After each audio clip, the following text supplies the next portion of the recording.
안녕하세요. 결혼한 지 3년 된 올해로 서른인 여자입니다.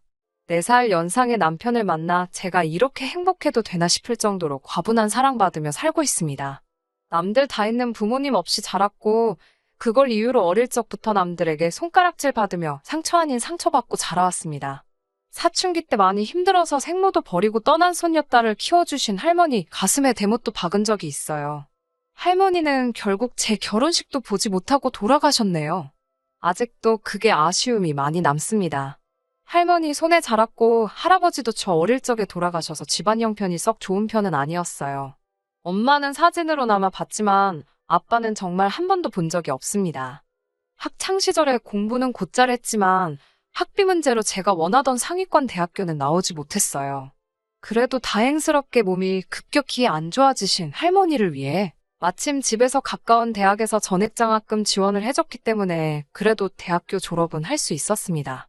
할머니께서는 돌아가시면서 그래도 저 때문에 말년에 외롭지는 않으셨다고 고맙다고 하셨습니다. 결혼하는 모습은 보여드리지 못했지만 졸업식에 와주셔서 그때 찍은 사진으로 가끔씩 돌아가신 할머니를 추억하고는 합니다.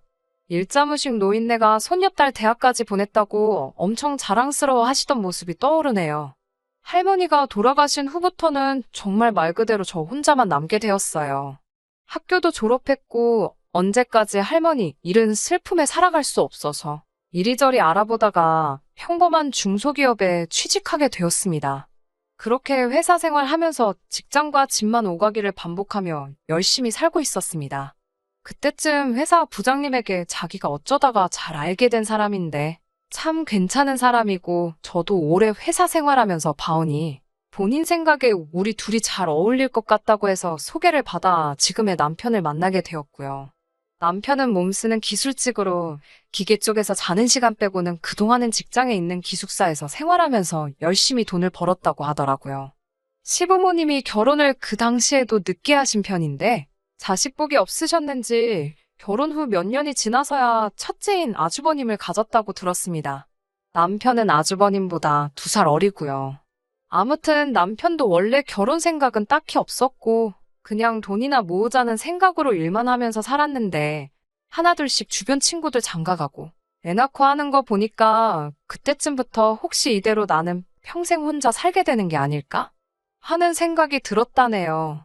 때마침 남편의 아버님께서 노안으로 건강이 악화되시면서 언제 돌아가실지 모른다는 생각에 결혼은 당장 무리더라도 둘째도 일만 하는 게 아니고 여자 잘 만나서 차근차근 미래를 계획하고 있다는 모습을 보여주고 싶었다 해요.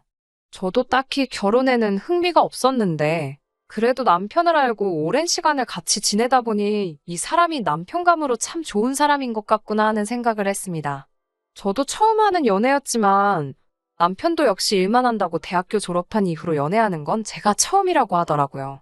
서로 쑥맥들이다 보니 남들 다 하는 거 하나둘씩 조차 따라하다 보니 재미도 있었고 저를 항상 배려해주며 정말 여왕님같이 대해주는 부분이 참 좋았어요.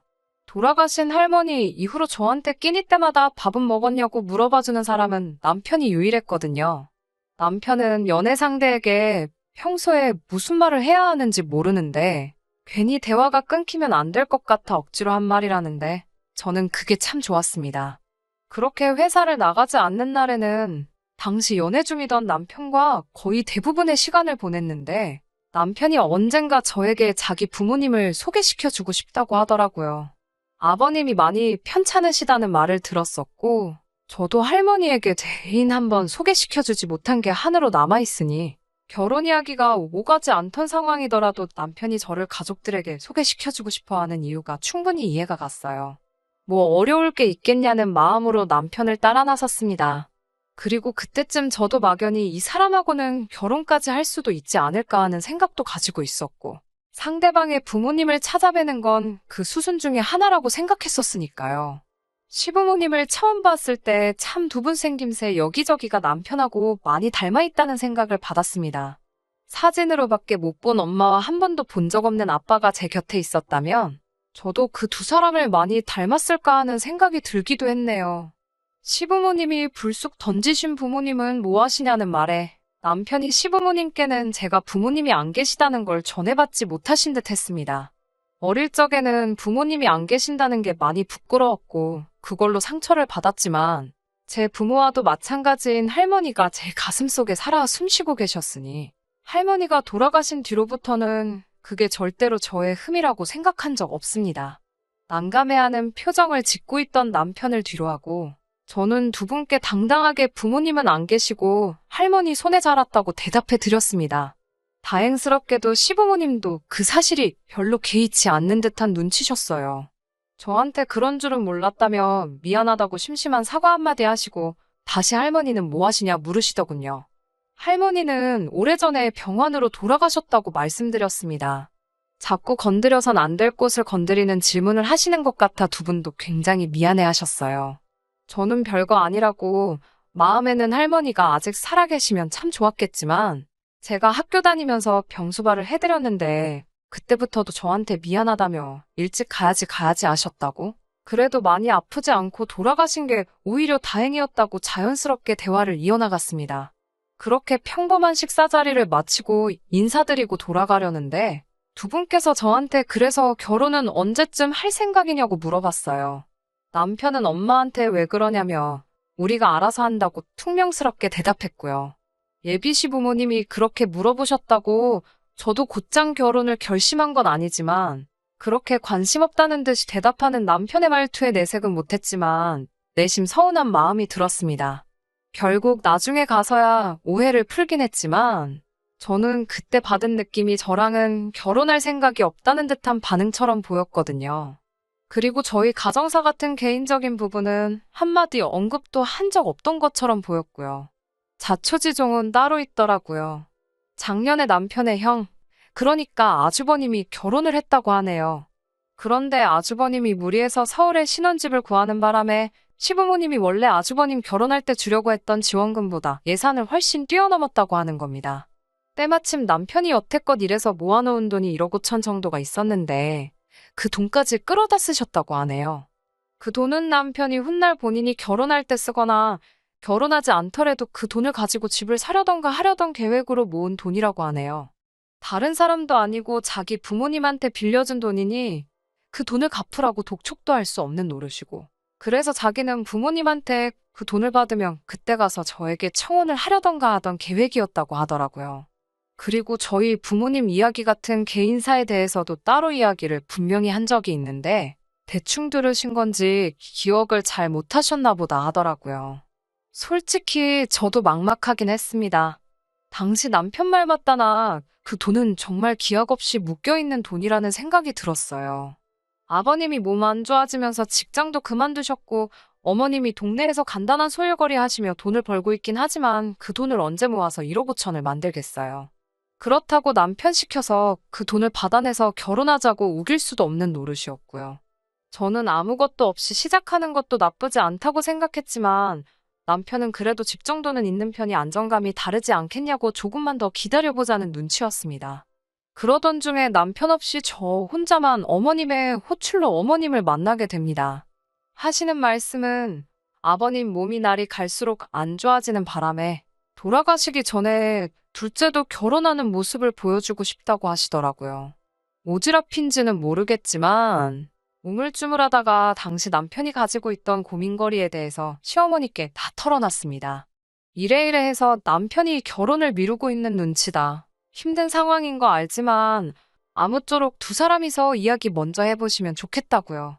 첫 인상에서 시부모님 인상이 굉장히 좋았기 때문에 저는 당연히 좋은 이야기가 나올 줄 알았는데 어머님의 반응은 상당히 냉랭했습니다. 너는 모아놓은 돈이 얼마나 되길래 그러냐. 당장 혼주석에 앉을 사람도 없어 남 부끄러워서 결혼식도 어떻게 올려야 할지 고민이다. 부모가 없으니 결혼식 비용에 돈을 다 쓰게 되면 결혼할 때 예단 같은 것도 못 태우지 않느냐 뭐 이런 이야기요.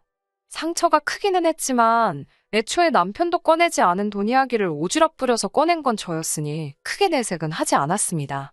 대신 남편하고는 헤어질 각오를 했었어요. 그런데 대화가 끝날 때쯤에는 어머님께서 그깟집 우리가 해줄 테니 하루빨리 날 잡아서 시골일 준비나 하라고 하시더라고요. 예단은 다른 건 안 받을 테니 서울에 있는 큰아들 명품 시계 하나만 해주면 당신들은 받고 싶은 거 따로 없으니 그걸로 끝내자고 하셨고요. 저는 이 사실을 남편에게 말했어요. 남편에게는 어머님이 저에게 무례하게 구신 부분은 따로 말하지는 않았습니다. 남편은 두 분이 벌써 돈이 생길 일이 없을 텐데 하며 의아해하면서 혹시 서울에서 살고 있는 형이 모아서 갚았나? 하는 생각을 하더라고요. 아무튼 그렇게 돼서 저희 둘의 관계는 급속도로 진전되었고 서로 결혼을 하기로 약속하고 그 뒤로부터는 데이트를 하는 동안에도 틈틈이 결혼식 관련해서 이것저것 알아보러 다녔습니다. 그리고 결혼식을 한 달 앞두고 있던 시점에 남편이 혼자서 지내던 자취방 계약이 끝이 나서 일단 제가 혼자 살고 있는 단칸방에서 같이 지내기로 했습니다. 어머님이 살 집을 구해주시기로 했으니까요. 그런데 결혼식 날이 다가오고 있는데도 어머님은 저희 신혼집 이야기를 따로 꺼내지 않았습니다. 예식 날은 하루하루 다가오고 있고 집은커녕 문짝 비슷한 거 구경도 못하던 남편은 하루하루 안절부절 못하더라고요. 혹시 어머니가 아버지 돌아가시기 전에 우리 식부터 먼저 올리게 하려 거짓말을 한 게 아닐까 하면서요. 저는 남편에게 해주시기로 하셨으니 믿고 기다려보자 했지만 남편은 더 이상은 참지 못하겠는지 하루는 저를 데리고 아예 시부모님 댁으로 단판을 지으러 향했습니다. 남편은 이제 예식이 코앞인데 신혼집은 어떻게 됐냐고 다짜고짜 물어봤어요.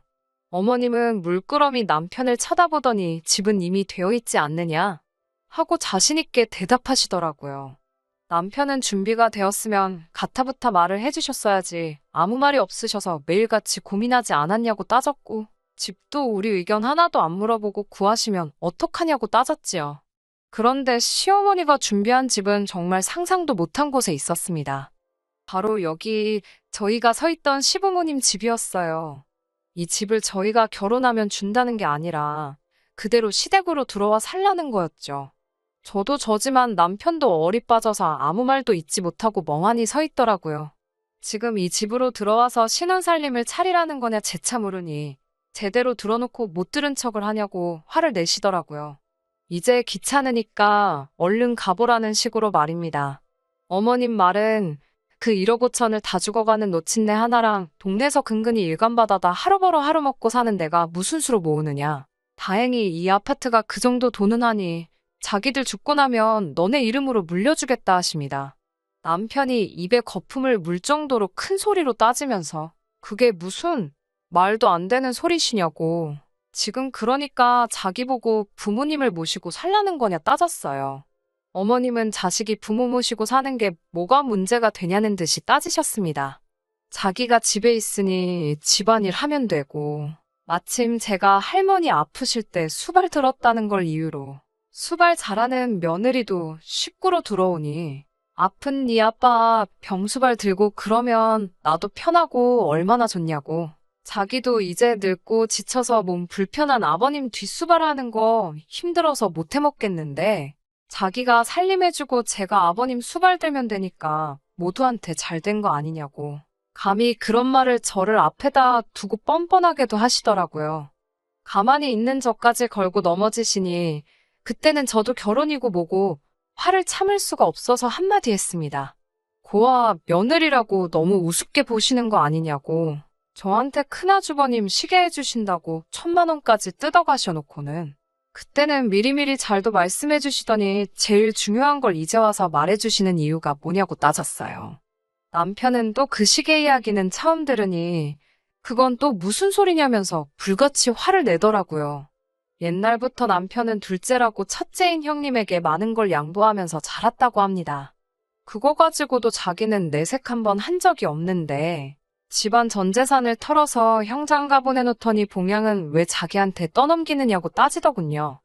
효도는 딱 받은 만큼만 해드릴 거고 아버지 병수발이건 혼자 되실 어머니 모시고 사는 건 번지수 잘못 찾으셨다고. 나 말고 형한테 가서 물어보라고 하고 이딴 집은 안 줘도 되니까 우리끼리 살아보겠다고 연 끊는다 선언하고 집 밖으로 나왔습니다. 아무리 전화번호를 바꾸고 해도 어디 사는지 뻔히 아니까 연락 오는 건 시간 문제더라고요.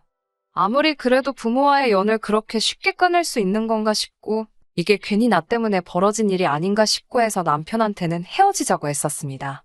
그런데 남편은 결국 저를 택했네요. 남편이 다니던 회사 연주를 통해 기술 이전 형식으로 해외에서 근무할 기회를 얻게 되었습니다. 어머님한테 빌려준 돈은 아주버님한테 따로 연락해서 어머님네 유산은 자기가 포기하겠다고 형 다 가지라고 하고 단지 결혼할 때 빌려준 내 돈만 다시 돌려달라고 해서 받아냈다고 합니다. 그때 당시에 1억 5천과 지금의 1억 5천이 조금 차이가 있기는 하지만 그래도 그 액수 그대로 돈을 돌려받은 게 어딘가요? 남편이 새로 일하게 되는 해외는 어딘지 누구한테도 말하지 않았습니다. 저도 마침 가족이 없는 상황이니 남편과 그런 식으로 해외로 사라지는 게 어렵거나 하지 않았어요. 그렇게 해외로 와서 신혼생활 시작한 지 벌써 3년째입니다. 시간이 참 빠르네요. 얼마 전에 아주버님으로부터 남편에게 이메일이 와서 소식을 전해 들었습니다. 아버님은 오히려 병세가 호전되셔서 전보다 더 건강한 상황이라고 하시고 어머님이 자꾸 아주버님한테 이제 더는 힘들다고 당신들 모시고 살아달라고 부탁하는 통에 아주 죽을 맛이라고 남편 보고 한국에는 언제 돌아올 거냐는 식으로 물어보시더라고요. 시부모님 유산 받는다는 거 자기가 포기하고 너네한테 양보해 줄 테니까 이제 그만 두 분을 용서해주고 다시 한국으로 돌아와서 시부모님 근처에서라도 같이 살면 안 되냐는 식으로 물어보는 이메일을 보냈네요. 아마 우리가 돌아오면 시부모님을 모시고 살아달라고 부탁하겠지요. 남편은 그래도 가족인데 그 이메일 보고 코웃음을 치면서 메일을 삭제해버리고 아주버님 이메일을 수신거부 해놓더라고요. 수신거부 하기 전에 답장을 하나 보냈는데 우리는 이제 없는 사람들이라고 생각하라고. 그리고 부모님들께 효도하는 건 여태껏 지원받은 형님 몫이니 누구에게도 떠넘길 생각하지 말고 책임지라는 말과 함께요. 여기 생활이라고 편하기만 한 것도 아니고 한국이 많이 그립긴 하지만 한국에서 시부모님 모시고 사는 것보다는 나을 것 같네요. 몇 년이나 지나서 한풀이식으로 써본 사연이지만 그래도 이렇게 다 지나고 나서 털어놓으니 속 하나만큼은 후련하네요. 끝까지 들어주셔서 감사합니다. 오늘의 사연은 여기까지입니다. 구독과 좋아요, 알람 설정 부탁드리고 더 좋은 사연으로 다시 찾아뵙겠습니다. 감사합니다.